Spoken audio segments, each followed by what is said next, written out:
This conference will now be recorded. The complete what?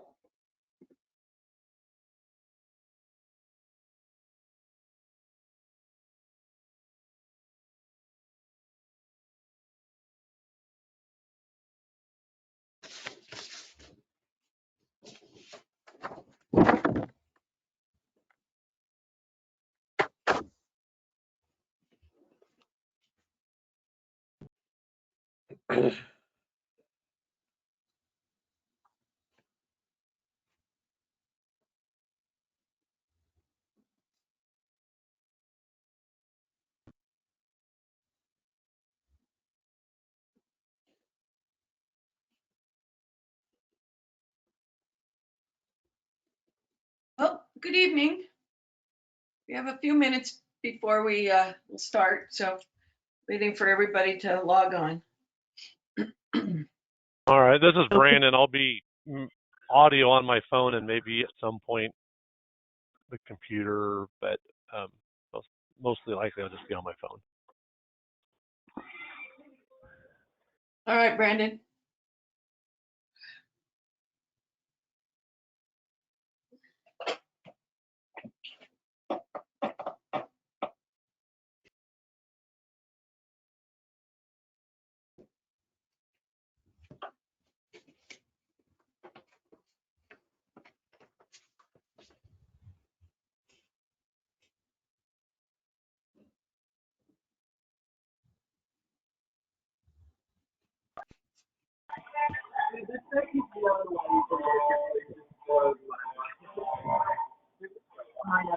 No, I'm in your space. Sorry.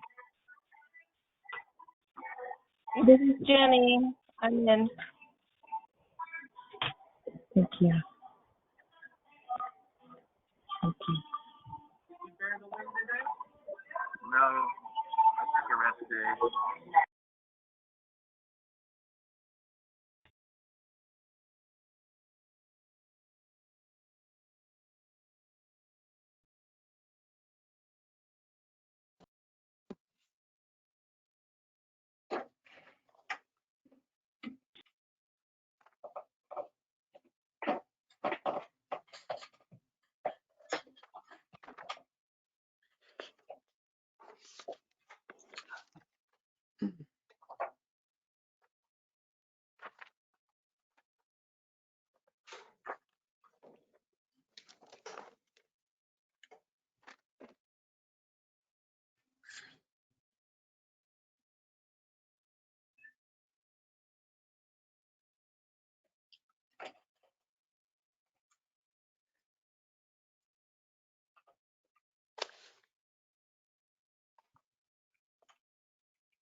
Hey, Mitch, are you with us?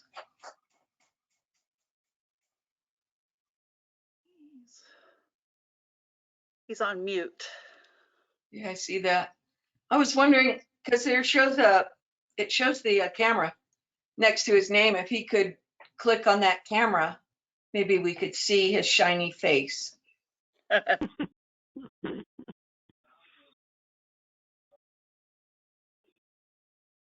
Because the callers don't have the camera icon. It's 6:30. All right, well, it is 6:30. So I will call this meeting to order for February 1st, 2021 at 6:30 p.m. And we will start, before we start with the flag salute, Chris, did you get the, for the screen share for the flag salute? We didn't find one. We're All right. still looking. Yeah, They're okay, all like school ones. yeah, that was my experience too. So we will forego the flag salute for tonight, and we'll do roll call. So Mitch?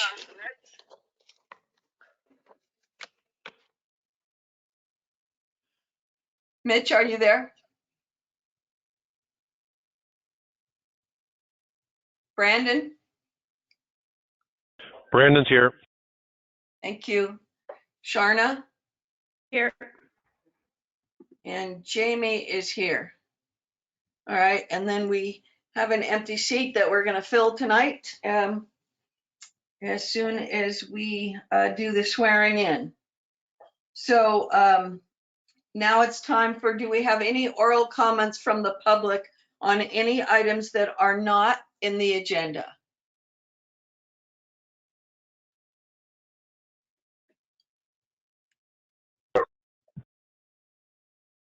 All right, appears to be no oral comments, so we'll move on to the consent calendar. So if you've had a chance to review the regular minutes and the check register, or if you need to take a few minutes now to go over those. So we can then move and accept the consent calendar.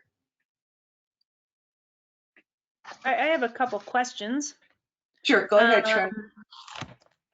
So let's see, there's three, and they're related to the check register. January 20th, there was a credit card payment of $12,120, and in that there were some larger items of $1,000 and $3,000, and I'm just unclear. Did we change our policy of having the board over 1,000? I know there was some discussion, and I was like, oh, I totally forgot where we left that, of increasing the independent or the individual expenses to a higher amount, so it didn't have to come back to council for those what would be more incidental. We have Well- not updated that yet. All of those, everything that was over $1,000 was related to the Nate's police vehicle. And those were already pre-approved with that vehicle, and all of those are going to be reimbursed as well. Okay. On the Network One, there was a payment of $4,272 for IT in December. And then there was another payment of $2,100, or approximately a little over that, on the 26th, and it said IT credit. I was just curious what that was. The Network One, that was 2 months worth of billing, and the credit is because we were supposed to not have long distance bills anymore. I send them the long distance bills, and they were crediting it on our IT bill. But we wrote them a check for $2,100?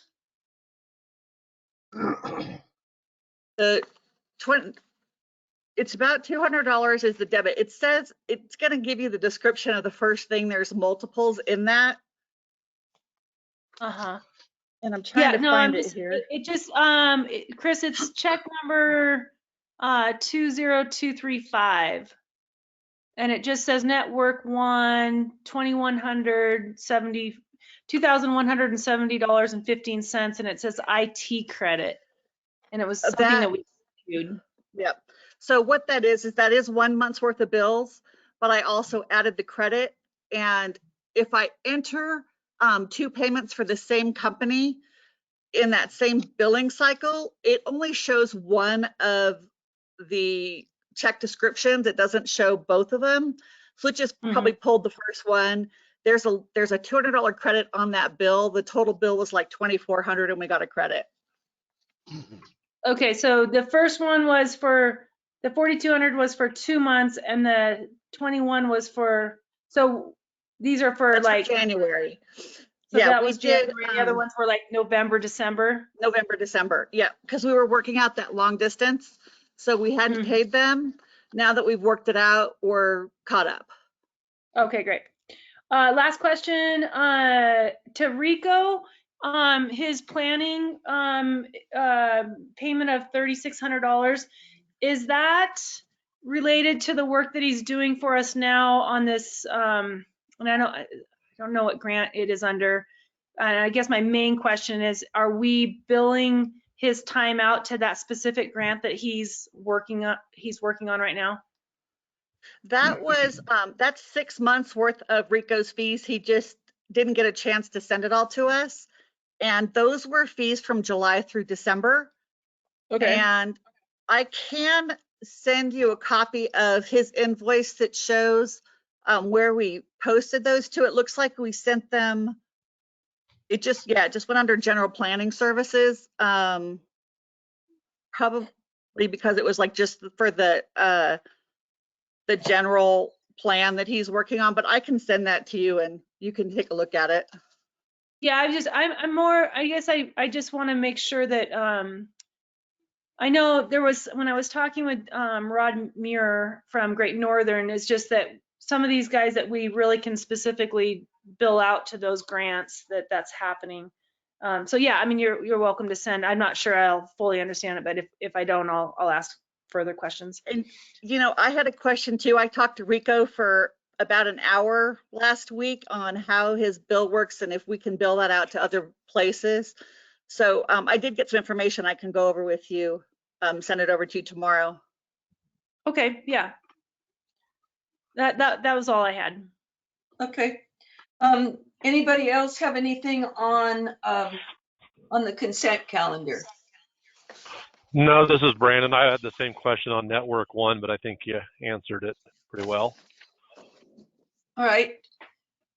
If there's no other questions or discussion on that, then I'll make a motion to approve the consent calendar. I need a second.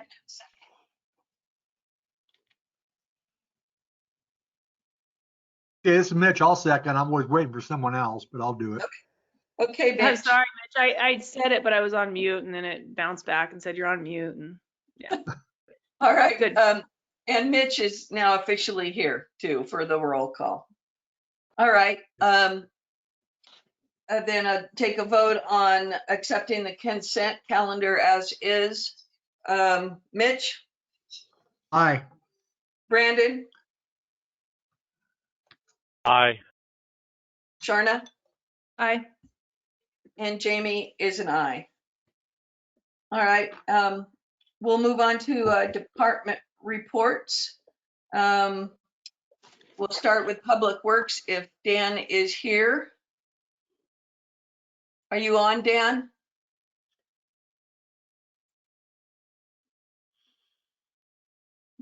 Okay, we'll move on. We'll move on to the fire department. Ellen, are you on tonight?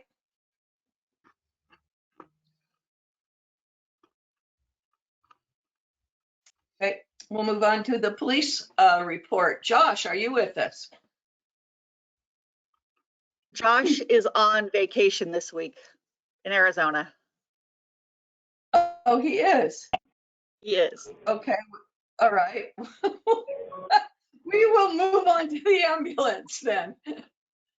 I'm here. Yay, Terry!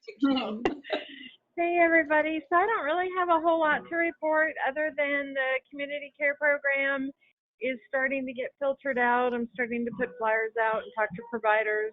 We actually had a referral the very first day from the resource center, and so that went well. Other than that, it's just business as usual, and I have a new volunteer, but I think I'm on the agenda later to get that approval. So just plugging along. Okay, thank you, Terry. Clerk report. Chris, do you have anything for us? Just to let, I got it set up on a YouTube channel, so it's just City of Etna on YouTube, and I'm posting these meetings, these videos, and Network One is getting ready to set up council for when we are back, that we'll be able to live stream. And the only other big things we're working on is I'm working with Rico a lot on some ordinances and updating our building fees that we haven't updated since 2003. And like some of the billings that he does and how we can bill through his bills. So that's really all we've been doing. All right, thanks. The next one is a mayor report, and I was going to use this opportunity to recognize Josh. but I think we will hold off on that until he's actually on the call with us. And recognize him because he, as of December, Josh has been with the city for 20 years. And so we wanted to recognize his dedication. No, we will do that when he's back. Do we have any city council or committee reports? All right, then we will move on to budget items. Increased police department special. So Josh isn't here. So are you doing this one, Chris? Yes, I will. We need to increase the special supplies and equipment budget. We approved spending about $45,000 for the 2 new vehicles that Josh has acquired. And I just need to put that in the budget, as well as a lot of the payments that we've made for the copiers and Nate's truck. We've got a contra right now of $48,525, which is going to get paid back to us.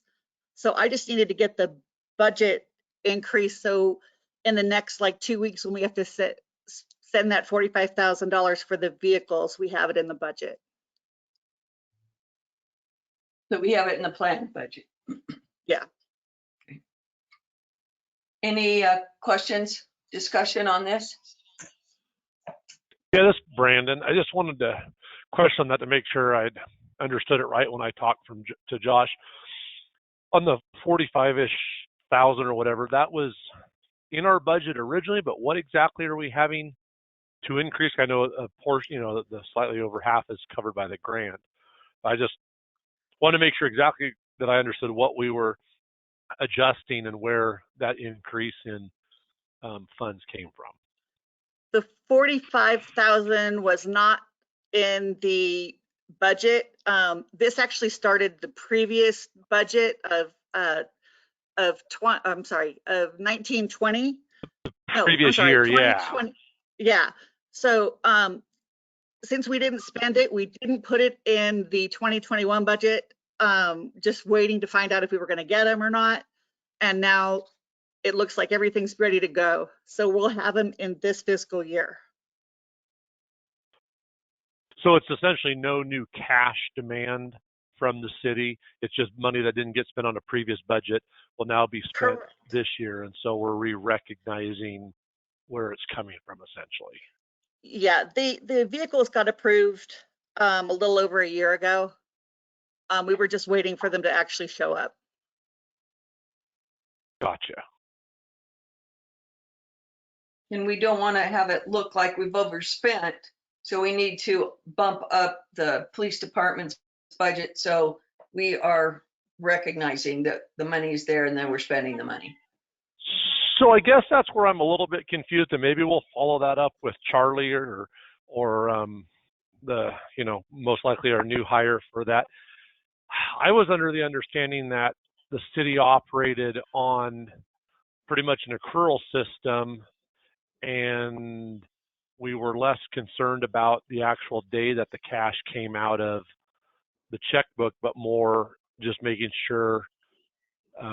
That's where, Sharna and I, when we're talking with Charlie and the rest of the council back at the budget time, where we're trying to kind of go through and do estimates, that back of the envelope calculation, it was being confusing because we were having one fiscal year versus another bleed in to the current year. But, Charlie explained it that being it was your accrual system, which I completely understand that it wasn't, a calculation we could easily perform. And so this just caught me a little bit off guard. If it were already budgeted, how it shows up in this budget. So I don't think there's anything wrong. But I guess I just want to make sure I get a little better understanding of it and just how we're accounting it. Maybe Sharna, if you remember that conversation too, you could help me clarify that at some point.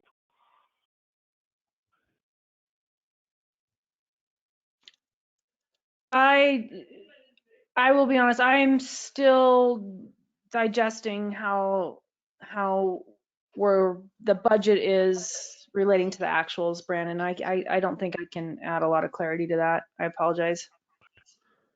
Okay. Well, I'm fine with moving forward and approving on it tonight, but maybe at some point I'll kind of ask that as a question to Charlie in an email or something, just so I understand it correctly. All right. We need a motion on this, though, to move forward.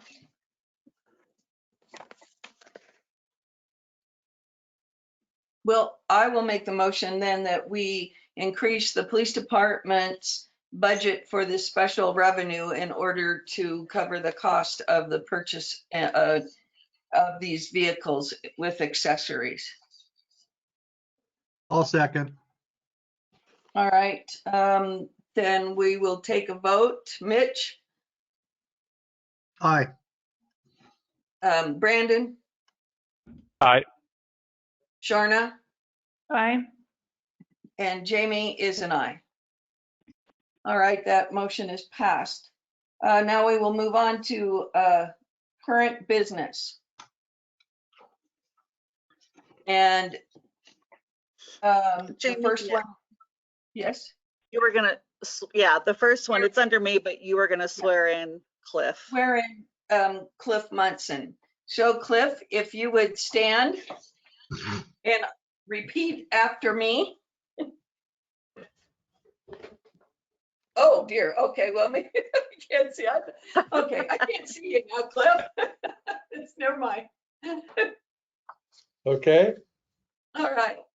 So repeat after me. I, Cliff Munson, I, Cliff Munson, do solemnly swear do solemnly swear that I will support and defend the Constitution that I will support and defend the Constitution of the United States of the United States and the Constitution of the State of California and the Constitution of the State of California against all enemies, foreign and domestic, against all enemies, foreign and domestic, that I will bear true faith that I will bear true faith and allegiance to the Constitution of the United States and allegiance to the Constitution of the United States and the Constitution of the State of California, and the Constitution of the State of California, that I take this obligation freely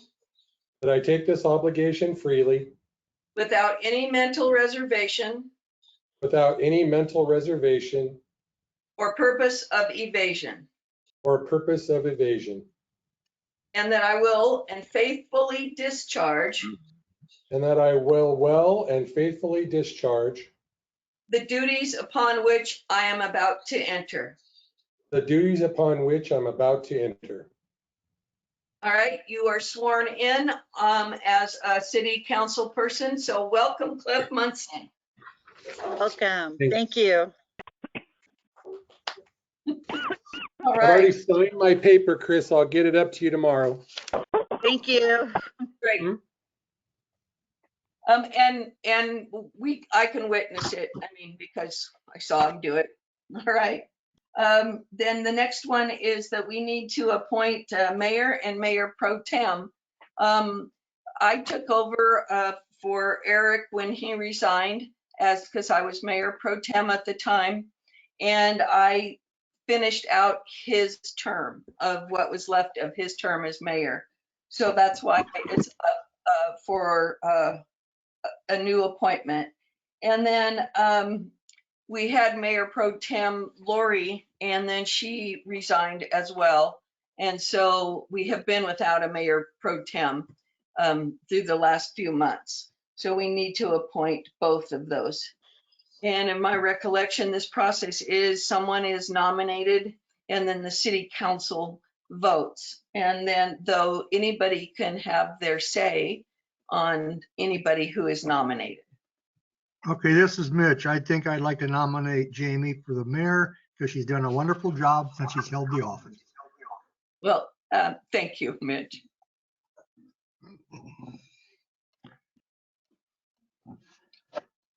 Actually, Is that I'm sorry, Jamie, was that a motion? a nomination? Yes, and then Nomination, and okay. right, and then we wait, if there's anybody has anything else, and then we vote on it. Yeah.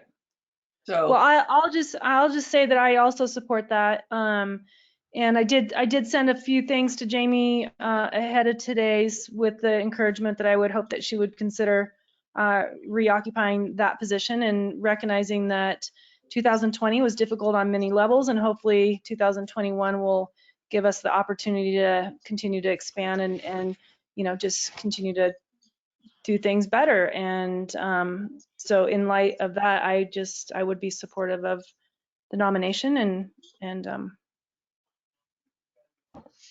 Thank you, Sharna. Yep, I agree. All right. Thank you, Brandon. Do we have any other comments from the audience? Audience isn't the right term, but I don't know what else to call the people out there in cyberland. All right. Then I guess we will move forward and vote on that. So we'll start with Mitch. Aye. Brandon, Aye. Sharna, aye. and I won't be voting on myself. So, and Cliff. Aye. All right. Then that is passed, and Jamie Tarn is now the mayor again. Continued. And then we need a mayor pro tem, which on those duties are, if the mayor is absent, then the mayor pro tem takes over this mayor's duties. This This is Brandon, Mitch. I feel I'm too young at this, but if Sharna wanted to, I'd support her being the mayor pro tem. I agree. I'd go along with that. This is Mitch. And Sharna, how do you feel Well, about that? as long as you decide, as long as you will just assure that you won't be gone ever, I'm fine with it. Well, as long as the pandemic is raging, I'm not going anywhere. All right, well, if there's any other discussion. Okay, then we will take a vote on Sharna Gilmore as mayor pro tem. Mitch, Aye. Brandon? Aye. Myself, Jamie, is an aye, and Cliff. Aye. Emphatically. All right, congratulations, Sharna. Well, No, as long as Jenny gets Yeah, my request in the minutes, I'll be fine. all right. Okay, so the next under Chris's current business is discuss and approve hiring of Jill Tafoya as accountant. Go ahead, Chris. Okay, so we had, we did an interviews for, I believe, 3 individuals. Jill was the first one, and it was Cliff, Brandon, Charlie, and myself. And it was a unanimous recommendation that Jill Tafoya be made the city accountant. And Cliff and Brandon can share how they feel about it.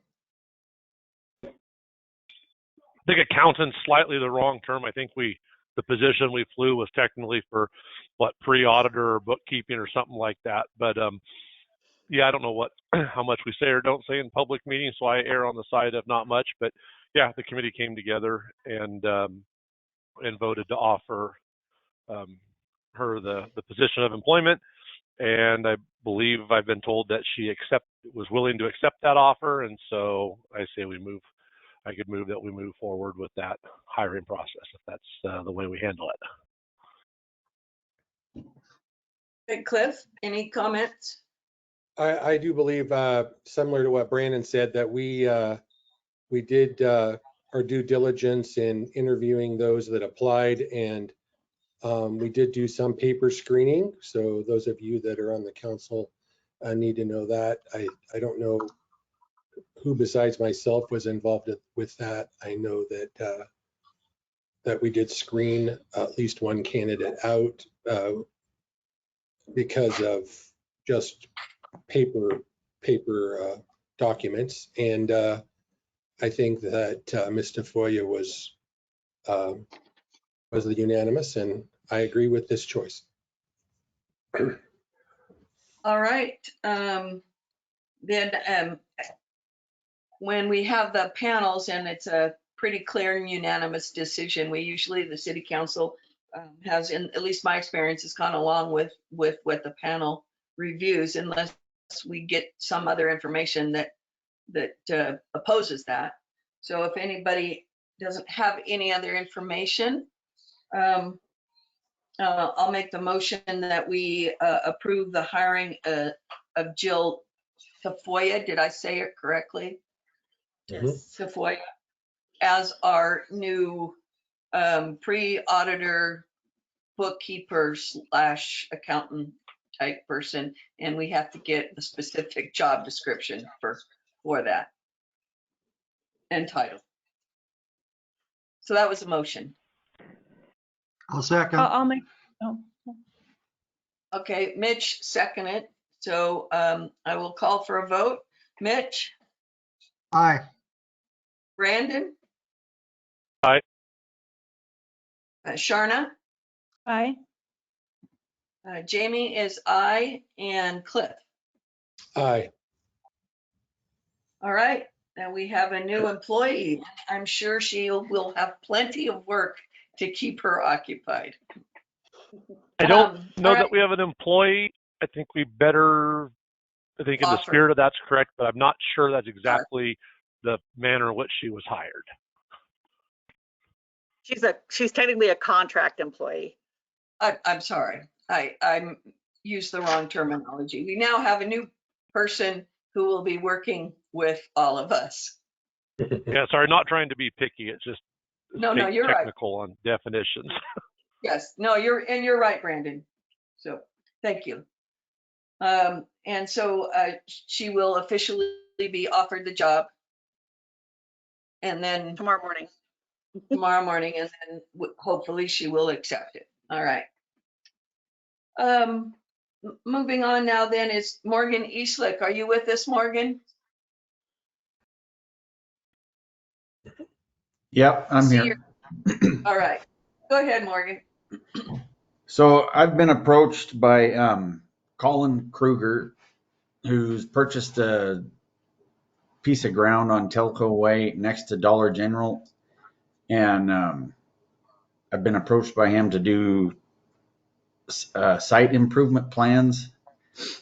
So, and in that, generally I would review site improvement plans for the city because I'm the city contract city engineer. So, am I still coming through there? Yes. Okay. So I told him that I would come to the council and see if you guys would be okay with me doing the work for him, and then anything that needed to be reviewed, maybe do an independent review with a different engineer or something like that if it needed to be done. The Siskiyou County Building Department does a review for the structure itself and the ADA requirements. So usually what I review would be other site requirements like the storm detention, storm drainage calculations, parking grades for the site drainage, sewer and water connection, things like that. So Morgan, are you bringing this to us so there's not a conflict of interest because you're our engineer? Yes. Okay. I just wanted to be clear. I wasn't clear when I read it, so. Yeah, because I'm the city engineer and I would be in that position and I don't feel comfortable reviewing my own work. Right. So, And could you clarify, You said it's next to Dollar General, but is it the property in front of the Siskiyou Telephone Company? Yeah, it's the next one down the street from Dollar General on the left. All right. Yeah, thank right you. adjacent to Dollar General. Mhm. And there would be the I street do between. have a question, and it's kind of ironic that we're talking about this because it was a question I had for you, kind of on a separate issue, Morgan, but this will get to my inquiry, is that the $500 retainer payment that we pay you a month, are there a certain amount of hours or services that buys us? Or is that just strictly retainer just to keep you on staff? And I guess I'm Well, asking. it Oh, was go ahead. primarily in place to offset payment for errors and omissions insurance for working for because I'm the city engineer for 3 cities, and that's how it was established back in 20 years ago, whatever. But I do provide a lot of consultation and stuff, but there isn't really a set hours to it. I answer questions and do stuff for Dan and for you guys without ever marking that time down, basically.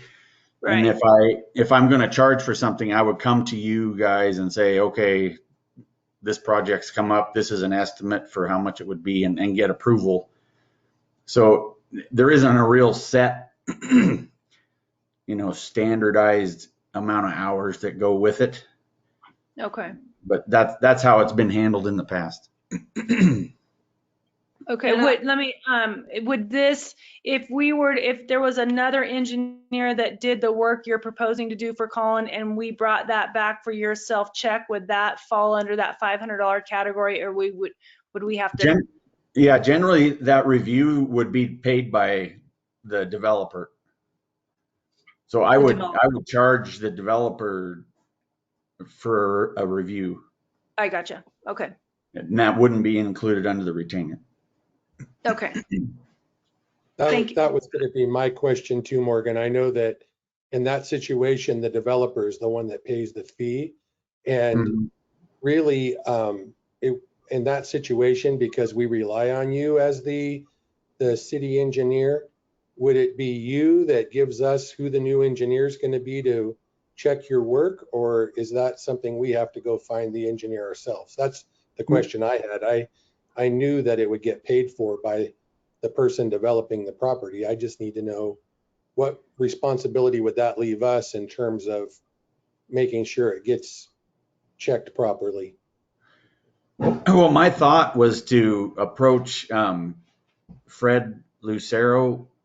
He works for Pace, and he does plan checks for the city of Wairika and the city of Dunsmuir. So, right. I mean, that would be my first choice, is to have him review it, or ever give Colin an estimate to review it.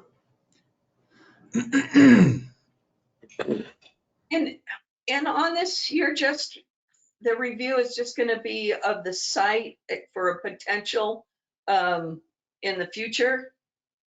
Or is there a specific plan that Kruger has to go forward with something? No, he has a plan to move forward with. Okay. And our work would be to do a topographic and boundary survey, and then develop a site plan for his building and business plan, and then move that forward in the permit process. All right. I just want you to know that if anybody's uncomfortable at all with this, I work for the city, and I'm totally okay either way. But, I know it's difficult to find local engineers, and so, I mean, that's the main reason I'm here. Well, I, for one, it doesn't bother me. Oh, go ahead, Brandon.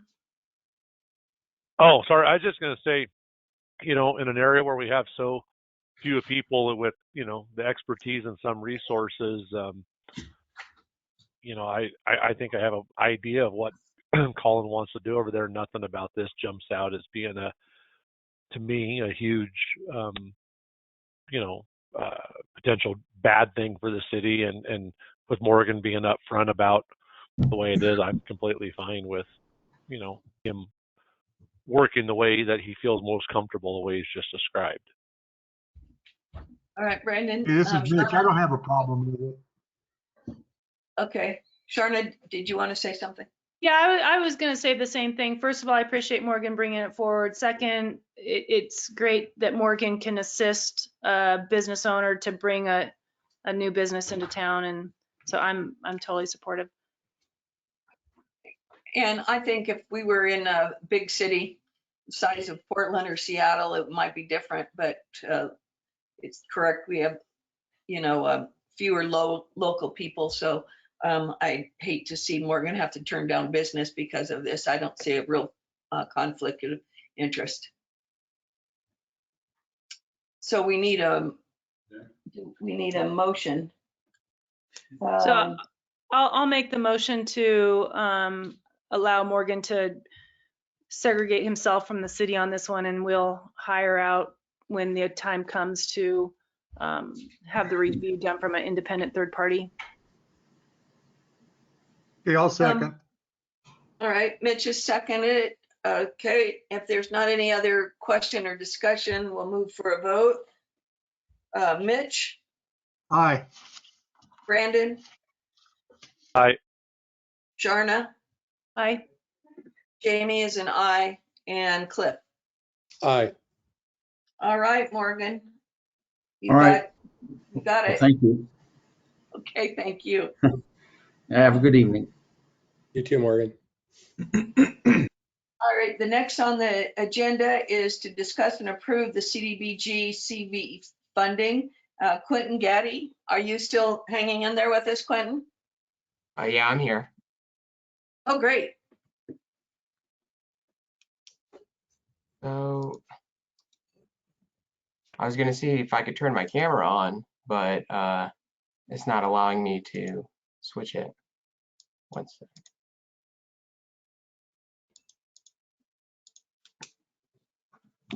All right, there we go. So yeah, my name is Quentin. I'm an Etna resident and I work with the Siskiyou Economic Development Council. We worked with you guys previously on the Community Development Block Grant CV1 allocation, which happened last year. It's still in processing currently. So right now, rounds 2 and rounds 3 of the grant are open. This is money that was allocated back in the CARES Act in March. And the Community Development Block Grant, if I could just give the council members a brief overview of the program. What it is this money that originates from the Housing and Urban Development Department from the federal government. And since Etna is a small town, it's less than 100,000 residents. The money that is allocated to Etna has to first be accessed through the State Department of Housing and Community Development. So they publish funding announcements that we can then apply, the jurisdictions you guys can then apply to. And so the Siskiyou Economic Development Council with round 1 built a micro enterprise assistance program. Etna's round 1 allocation was a little more than $50,000. And right now in CV2, Etna has $154,108. And in round 3, it has $50,212 for a grand total of $204,320. And so this isn't the opening of a public hearing yet, which is going to be one of the requirements to apply for CDBG. But you guys can open a public hearing at the next city council meeting in a couple weeks. And what we, the SEDC, are proposing are for jurisdictions to add some of that allocation to increase the CV1 program. And so the way that this will work is almost every jurisdiction except for the town of Doris and Siskiyou County partnered on this. And so based on the amount of funds that each jurisdiction put into the pot will be allocated to businesses with less than 5 employees located in each respective jurisdiction. So we're asking jurisdictions to contribute more of the CV2, CV3 round for this part of the program. Now, the other programs that are currently in the works, I have a meeting with Great Northern Services and Weed in the morning, and they are proposing developing a subsistence payment program. And so this could help folks out with their utility payments, like their water payments, electricity, rental assistance, things like that. I'm still working out the details of that. But here's basically the timelines on this. Originally, applications were going to be due February 12th for public services. I actually directly asked HCD to extend that on behalf of our jurisdictions, because I think if they dropped the funding announcement during the holidays, and then everyone always has a bunch of end of year work to do in January. So now jurisdictions are finally in a spot where they can plan for this, and they just wouldn't have had enough time. So they're going to extend that deadline out to March. Our deadline for our program is going to be March 12th. And so we, the Economic Development Council, would manage this program on behalf of the city of Etna. And it would essentially work the same as the one that y'all did back in August of 2020. Unfortunately, none of the contracts have routed through HCD yet, so none of these grant programs are open. They currently are procuring economic development consultants at the state level to help facilitate contracts, but they're extremely backlogged right now. And so even though these are emergency relief dollars, it's February of 2021, and this is CARES Act dollars from March, and we still haven't seen it. So this is kind of a difficult program to work with. Anywho, I can answer any questions that you guys might have on the program, on the activities that the SEDC is going to do. I can sort of speak to what Great Northern Services will be developing, but I'm going to provide Chris with more information as that unfolds. With these dollars, with these CDBG dollars, these are by allocation. So, you know, if you apply for them, you're going to get them. But if you don't, they will get rolled back to either another state program or back to the federal government. So they won't be here forever. Quentin, thank you for that. What is the timeline? What's the expiration date? I mean, I have that question, and then I'm just going to follow up really quick, and you probably can hit it at the same time. That first round of funding of 56 or 54, whatever that was, when do you anticipate that actually hitting the streets of Etna as far as? Oh boy. All right. So the first one. So the CV1 allocation was originally a 12-month expenditure period. If we add on to that with CV2 and CV3 funds into that same program, it'll expand it to a 24-month program.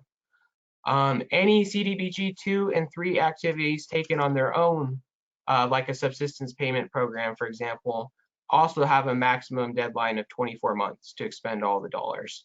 As to when we are going to see it, that is the $64,000 question. So we had a call, the EDC, with CALED, the California Association for Local Economic Developers. They're sort of like our legislative advocacy group at the state level. And they were just furious because no one in the state who's what you would call a non-entitlement jurisdiction, meaning less than 100,000 residents, has seen CDBG CV dollars at all. So Los Angeles, Berkeley, San Francisco, they get their money directly from the feds in March. It's already out the door and accounted for.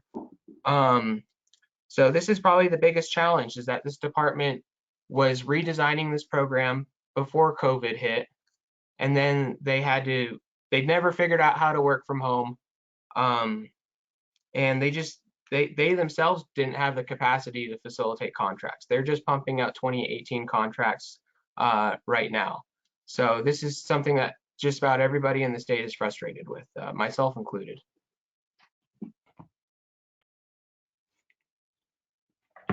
Can you speak a little bit more how the Great Northern's payment subsidy program? I'm guessing that's for residential.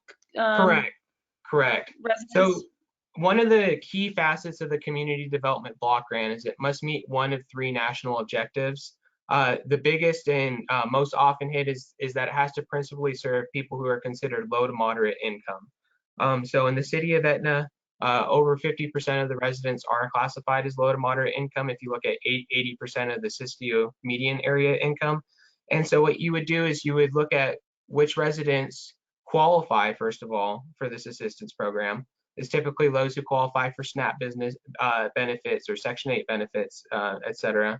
And you would make sure that you can income qualify them. You would, either send them a form with their water bill or something that says, hey, do you qualify for SNAP? Do you qualify for Section 8? What is your household size? What is your income? And they can answer and self-report that.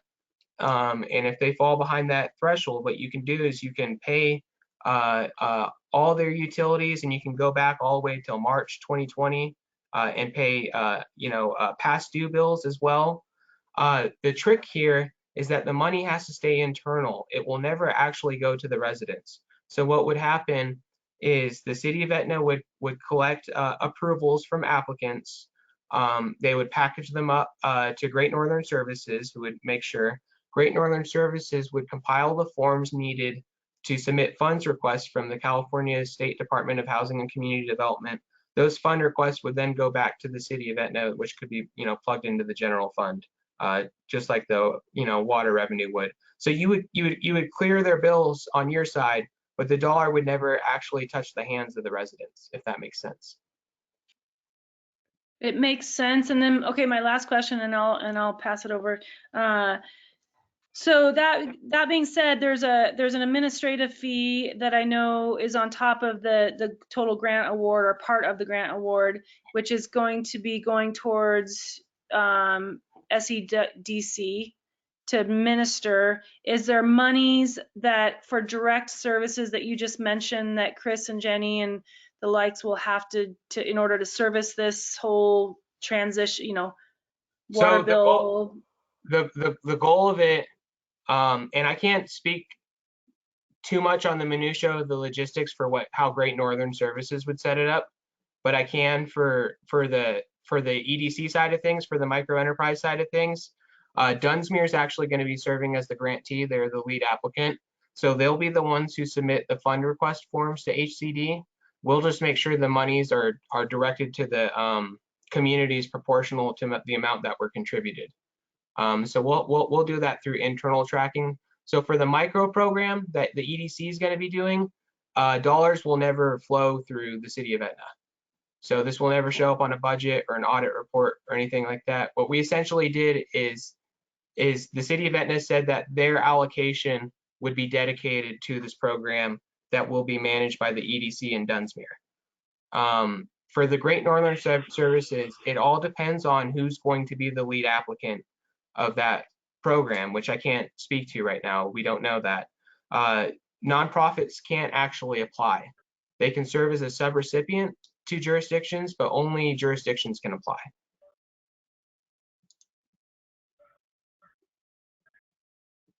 I guess my only concern here is that you did talk about specific actions that the city would have to be involved in to make that scenario where there's no money, that the utilities would be paid by this program. And I guess I'm just a little concerned that it's just going to add additional work to our staff and that we won't be compensated for those activities. Yeah, so that's why I can't speak to the program design for a program like that. It's not within our wheelhouse. We don't do subsistence payments. That would be a conversation you would have to extend with Great Northern Services on how that is structured. So like, for example, the micro enterprise program that I will be managing for the city of Etna won't place any administrative burden on the city of Etna other than the public notice publishings and the affidavits and the resolutions, et cetera.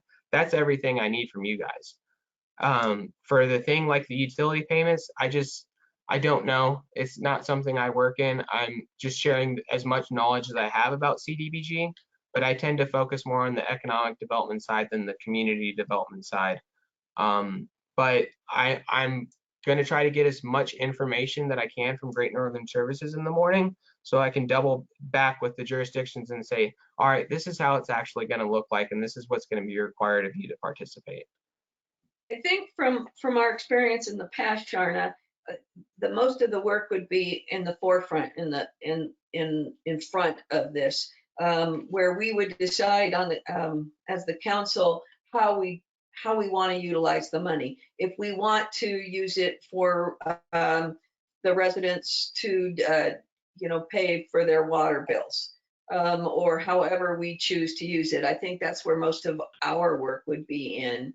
And then once it gets started, then it goes to Great Northern, and like he said, Dunsmuir is the organization that is applying it for all of us, not just Aetna, but for all of the entities in the county, which we've done before, or they've done before for us. Mm-hmm. Yeah, the difference between what Quentin had proposed earlier this summer is that exactly what he said. It was very little work on the city's behalf. He was going to manage, the rolling out and the administrative part. This next bunch of money, though, it just sounds to me like there's a little more tie to need. I mean, but I could be wrong. It could be as easy as you sending the invoices for the residents who have been approved to Great Northern Services, and to where they coordinate all that. Like I said, I'm gonna try to extract as much as I can tomorrow morning to be able to, and I'm gonna ask them to draft a 1-pager program design to send out to the jurisdictions. Since I've provided you guys with the public notice template and the resolution template already, so all those are going to be gravy, no matter how many programs you do. But I can't speak to their program design, as it's I something understand. I'm experienced with. And I think what we need to do tonight is, because as Quentin said, we have to have public hearings on this. But we have to choose if this is where we're going to go forward. But I also want people to think about how we can use this money. Paying for their residents who meet the criteria's water bill for the last 6 months or the next 6 months is one idea. But I'm sure there's more ideas out there on how we could utilize the money for the community, for Aetna. I certainly don't have all the ideas. So we're going to need all of us to think about that and come back with those ideas. Mm-hmm. The biggest constraint I would advise you to consider when doing that is, what do you have the staff capacity to do? So for example, I know with our programs that tend to be a little complicated, because we're able to, as an organization, supplement that, and Great Northern Services is able to supplement that, it makes them feasible. But if you were going to take in something significant, even something like pledging money to the Aetna ambulance, which I think would be a great idea, and would qualify as a public service, you just need to make sure that you have the capacity to do it without tripping over one of the regulatory hurdles with this program, because it's just a particularly hairy federal program that in the state makes it even more complicated. Sure, that makes sense. That we'd have to look at all the ideas and then find which ones that we would be allowed to do. Mm-hmm. Do Mitch or Cliff or Brandon, do you have any thoughts on this? In listening to this discussion, am I correct to assume that this is 2 different programs, really? We got the Great Northern program, which is for residential, but then Quentin, you're bringing us another program that has to do with businesses in town, right? That's the EDC portion. So really, we're discussing 2 separate programs all in one conversation here, correct? Yes. So Community Development Block Grant is this big umbrella that has public infrastructure, public services, and economic development all tied into one, with the nexus being that it principally serves residents who are low to moderate income. So that's sort of the bow that ties them all together. So, so are you saying then also that the businesses that we could assist would also be low income folks, or they just serve low income folks? Both, actually. That's a great question. So for terms of classifying micro enterprises, you are going to look at the owner's income of that micro enterprise being principally less than 5 employees. One alternative would be to monitor job creation, where the jobs created are principally held by low to moderate income. But everyone's sort of nixing job creation right now because of the impacts of the pandemic. It's just a lot more rare. And then to answer your other question, businesses that serve low to moderate residents, yes, that's what's called a low to moderate area income benefit. Things like a laundromat or a grocery store, things that service all residents, yes, those do qualify. They will require extra paperwork, and I'd have to make an additional call to HCD that says, hey, we need to do it this way, even though the whole program's set up like that. And it'd be a thorn in their side, but that's just the way they set up their own program. So I don't know what to tell them about that. But under federal codes of regulations, yes, that would be acceptable. Very good. All right, Brandon, any questions or? No, this is pretty much completely out of my wheelhouse, and I know Sharna's been real involved with it, so I'm just kind of going to defer to the guy that she wants to give the council here. I was with Cliff. I had to wrap my brain around. I think I understood it was essentially 2 separate programs, so I think I'm as good as I need to be. Okay, Mitch, any thoughts? No, this is over out of my ballpark, that's for sure. Okay. All right. Oh, go ahead, Jamie. Well, I was just going to ask, so it kind of to follow up on Cliff's point then on as far as segregating it into 2 separate buckets. One is your economic bucket that you'll focus on, Quentin, and you'll administer. And then there's a second bucket that is going to be assigned to Great Northern or potentially assigned to Great Northern, and you're going to meet with them in the morning. Are those the breakouts with the 154 and 50? Are those 2? No. Okay. To be honest, I don't even know why they broke it up into rounds, especially because they had previously said you wouldn't be able to expand your round 1 programs. You would have to apply for entirely new programs. Then they reneged on that. And so I'm not entirely sure why, but it's completely arbitrary. Even though it's rounds 2 and round 3, it'll just be 1 application for them. But it'll be 1 application per activity. So for example, my activities, the micro enterprise assistance, that's going to be 1. The subsistence payments would be number 2. Let's say you could figure out how to quickly and easily fund Aetna ambulance for a year, that could be 3, and you're capped at 3 activities. And I have a meeting with HCD on Wednesday. So if you guys get any ideas, you can send them to me. Chris has my email, and I can propose them with our regional rep when I have a meeting with her. But like I said, the tricky thing is going to be that capacity issue. Quentin, what about fire department, volunteer fire departments? Would they fall into this too? That one's going to be tricky because so with the CV funds, not only do you have to meet the national objectives, but you have to tie your projects to the nexus of recovering from COVID-19.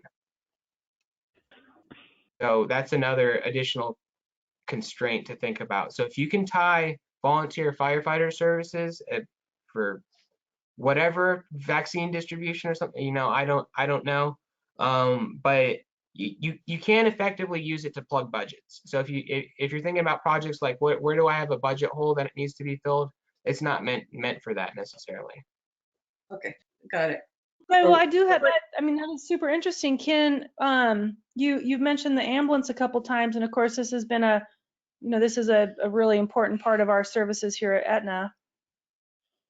If we decided we wanted to focus more on that, is that something that we could direct you and you could still help administer that grant for us? Like an ambulance service? Yeah, just generally, if we, you're saying we have $204,000 coming that's already allocated, and we decided, gosh, we really want to support our ambulance. We want to take 120 of that and apply to bolster that program and help the city's bottom line, because that is something that we come out of pocket a lot on, and it's give great service during this COVID, obviously. is that something you could help administer? Because I do recognize and appreciate how much work that these grants are to adhere to. Not in my role at the EDC, no, unfortunately. That's just going to be outside of my wheelhouse. I wouldn't. It's meaty. What I would recommend if you did want to do that is you'd have to start procurement of a contractor or consultant who could take that on. I can bring it up to HCD to see if they have any off-the-shelf things to where it could be done internally. It's something I can look into, but I wouldn't have the time or capacity, or my team wouldn't, to be able to do a program like that. The micro program that we've already proposed fits nicely with the Small Business Development Center, so that's why we're able to take that on and sort of meld those programs together. But even things like an infrastructure project, we probably wouldn't be able to take on. This is the biggest difficulty with small jurisdictions, is they have all these funds available, but they don't have the capacity to administer them in-house. Tule Lake's got $670,000 in CV2 and CV3 allocations, and they don't have the staff to put that to work. So it looks nice when the state publishes these things and say, this is all we're doing to help rural communities, but they sort of leave them out to sink because they don't have the ability to fashion these programs together because of how extensively regulated they are. So a lot of jurisdictions have shied away from CDBG because it costs more to administer than the benefits that they gain from their community. So I wish it was easier funds like the CRF funds where you could just sweep it into your general fund. That would make everyone's lives a lot easier. But it's just the nature of the program. I don't know, Jamie. It seems like it's a little complicated, and there's a lot of options. And having that ability to work with the ambulance seems a little enticing. That we should really look at all the options. What do you think? And that's pretty much tonight. What we're doing is really deciding if we want to look at the options and look at going forward. So Yeah. Cliff, you were going to say. Well, I can just say, I mean, I believe in accountability. So the fact that they're making us do the paperwork to prove where we're spending the money, I agree with that. So I think if you're going to do something like this, I mean, we're doing a project right now at the fairgrounds with SB5 monies, and the paperwork is atrocious. But I think the project that we're getting is worth the effort to try to get the paperwork done. I have a couple of questions about the timeline, Quentin. You were saying if you add the three together, we have 24 months, but then you were just saying, only do a year of the ambulance. But I mean, is that the timeline? And what is the start? Is the start from when we sign the contract, or what's the start of the program and the 24 months after that? And I just know, working with the state on a daily basis, because that's my job, that it's interesting how often, like you said, they go back and change. They weren't going to add to the CB1 grant, but they came back and reneged on that and did 2 more. So, I mean, they do that stuff a lot. So what do you see this timeline as being? When is the actual start date on the 24 months? And how would that look? Yeah, so that 24-month timeline is going to apply to all CV2, CV3 projects. So if you were to apply for ambulance funds with CV2, CV3, that would be 24 months. And it's 24 months from contract start date. So Right. Okay. I've been told that they have upscaled, that they have hired the consultants needed, and that they have gained the capacity at HCD to fast track contracts going through 2021. Obviously some grain of salt there, but I would hope before the year's end. So like I said, that's something I can add to my discussion agenda when I meet with them Wednesday, because I think that's a good idea. I'm an Aetna resident, and I saw what happened when the budget was impacted last year and had to cut back, and I was like, oh shoot, this is how real this pandemic has gotten. So I'll definitely add that on my list of things to talk about and see if HCD can maybe add some capacity by taking on some of that work themselves. And So I know you said that we have not gotten any of the CB1 money yet in small communities, but has our start date started for that, for those No. projects already? So this is just, we're starting green as grass right now. I mean, this is the first break of spring. We're talking about it right here tonight. correct.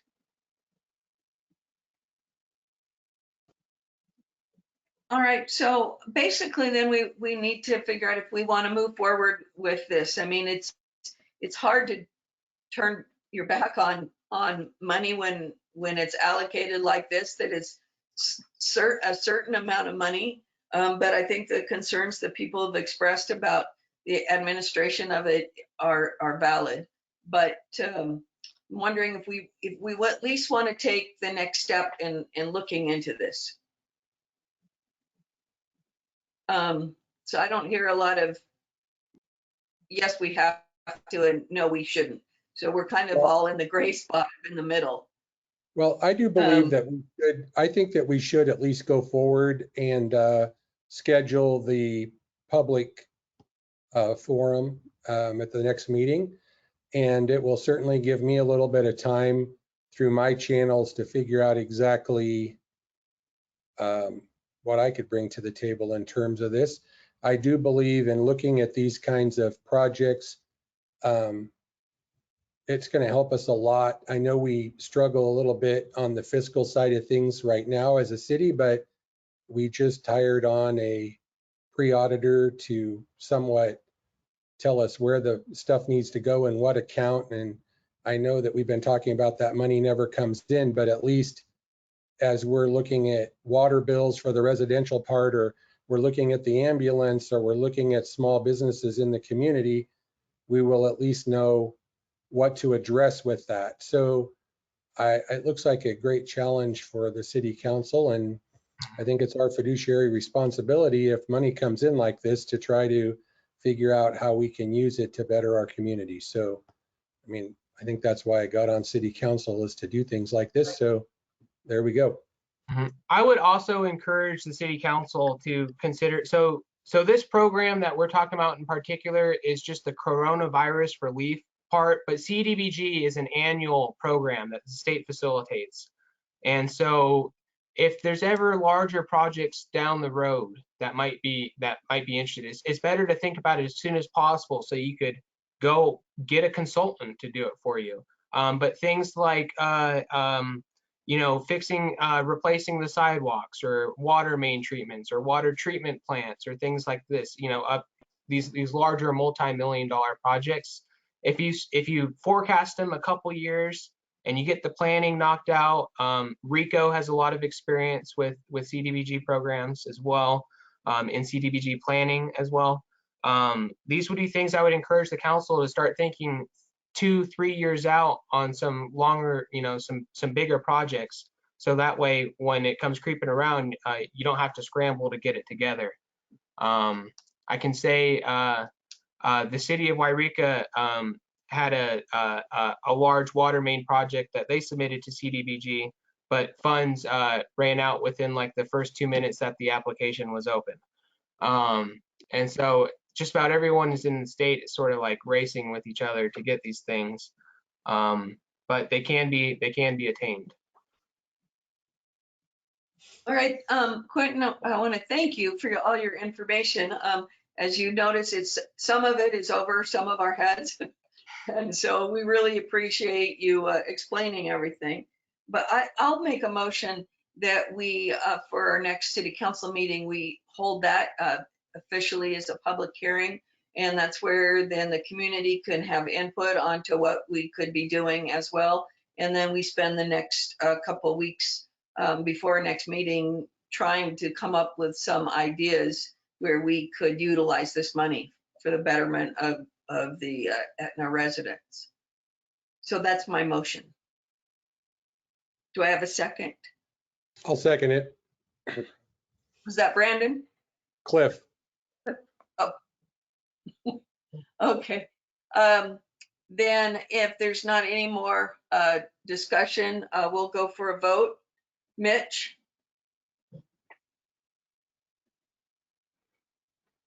Did we lose Mitch? No, he's Looks like on he's mute. muted. No, that's I. I forgot I was muted. Okay. Was that an I, Mitch? Yeah, that's an I. All right. Brandon, Aye. Sharna, Aye. Jamie is an I, and Cliff. Aye. All right, thank you. And thanks again, Quentin, very much. You bet. You guys take care. Okay. Next on the agenda is Mark Gepford to discuss and approve the cleanup day. Mark, are you with us? That is canceled. They weren't able to get the other side of it. Other side of what, the Fort Jones side? They had the Fort Jones side, the other money that they were gonna get, they've canceled the cleanup day. Oh, well, that's unfortunate. I can tell you for last year, they came to us like 4 days before the cleanup day was due. And we just didn't have it ready for it and didn't have time. And I was looking forward to being involved this year. That's unfortunate. All right, we will move on to Mike Calpin and Vinnie McNeil to discuss and approve rental of City Hall second floor. Are you with us? Mike and Mike, Vinnie? are you here? Vinnie McNeil is here. All right, the floor is yours. Okay. What our questions are is, A, that upstairs area, is it available to rent? What would the rental be? How would we handle utilities? And it's basically trying to find out that information. Well, there's a really great questions. And as far as how much rent it would be, that's something we have struggled with on the city council for the last few years on appropriate and fair rent for the use of city buildings. And we don't have a formula at this point, but we do have a new commissioner that being Cliff, who has buildings. And that's something that was on my agenda to discuss with Cliff as soon as he was sworn in. As far as the utilizing and renting the upstairs of City Hall, which portion were you looking at? Well, it's our understanding that the Masons have closed up their lodge and that space is available. Is that correct? Not that Chris? I know of. We haven't got anything formal. I just spoke with them last week and they never said anything about that. We were looking at a new contract for them. So you signed a new contract with them? No, we're looking at preparing a new contract. Okay, So well, if the space isn't available, then we obviously can't rent it. Well, why don't you let us contact Masons and ask them directly about this? Because if they're not going to utilize it, then we can give you a better answer. Okay. And I believe they only use it once a month right now. So do they have exclusive use of that room? Yes, of the room of the portion of upstairs that they use, that is exclusive use. Okay. But if you don't have to have an urgent answer on this, why don't I'll work with Cliff and Chris on this, and we can find out some more and better information, and so we can be clear. All right, and then we can get back to you. That would be perfect. All right. We'll get back to you as soon as possible. All right. Thank you. Thank you. What's that? Are you still there? Yes, I'm here. Can you call City Hall tomorrow so we can get your contact information Certainly. or email? Yeah, thank you. I think you've got it when I made out the thing to get on the agenda. I have Mike Calpin's information. Okay. No, Vinny's is on the bottom of her request, Oh, agenda request. perfect. Yeah. Okay. Okay. So do you want a formal request, or do you? There we go. Will that do? That works. I've got it. Okay. All right. Thank you. Thank you. All right, and we'll move on now and to Terry. You're on again. Hey there. So I've got a new volunteer that wants to he lives in Etna. He drives the stage.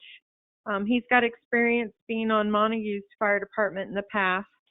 He's actually already done a lot of volunteer hours coming in and doing orientations and doing second rides to get familiar with everything.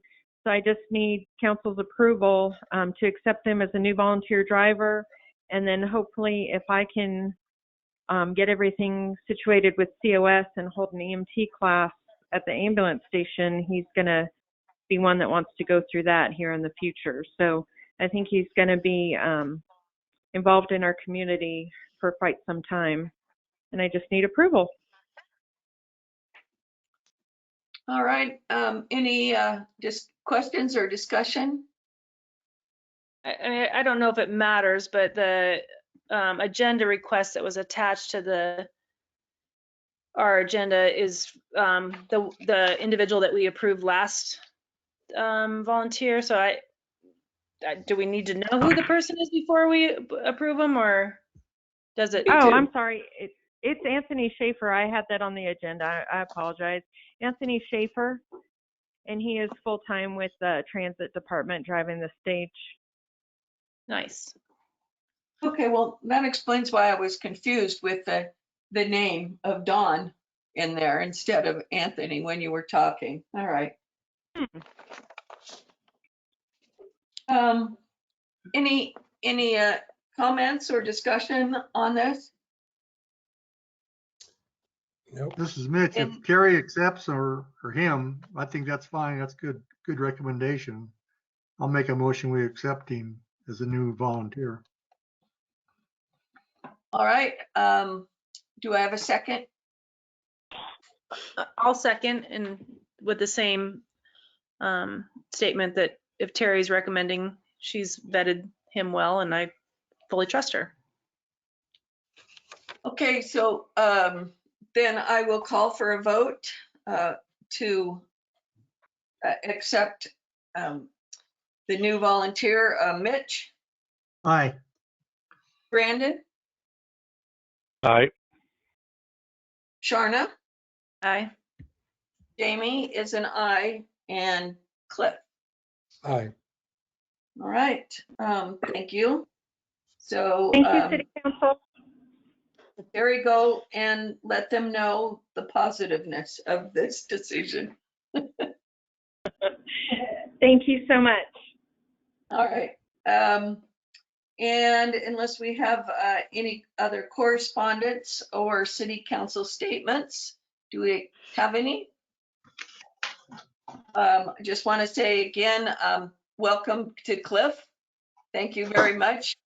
We've been missing people for the last few months, and it's nice to have a full complement on board.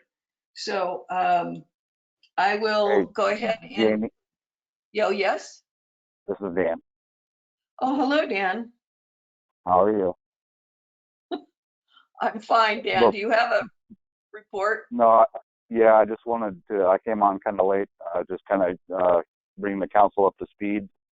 Yeah, we've wait, had- just make sure there's HIPAA involved. Yeah, I was going to do it in an email, Dan. Okay. Okay. Sorry. Yeah. Well, No problem. All right, okay, and then in that case, I expect do, an I email. do have something to say to Dan, being that he's on, is just thank you, Dan, for getting up bright and early on the snowy day we had, and you were out there, you know, doing, you know, you were up and at 'em, and my husband, being a county boy, said, oh, the city guys they put him, they got him up one, so nice work. No problem. And we also got a very, Dan and his crew got a very nice letter from the school as well for getting the roads plowed early and well done. So yes, thanks, Dan. And pass that on to your crew. Will do. All right, then if that's it, then I will go ahead and adjourn the meeting officially. All right, thank you, everybody. It was a good meeting. We got a closed session. Oh, Good that's night. right. Council members, hold on. Sorry, I missed that on there. Okay. Let me- So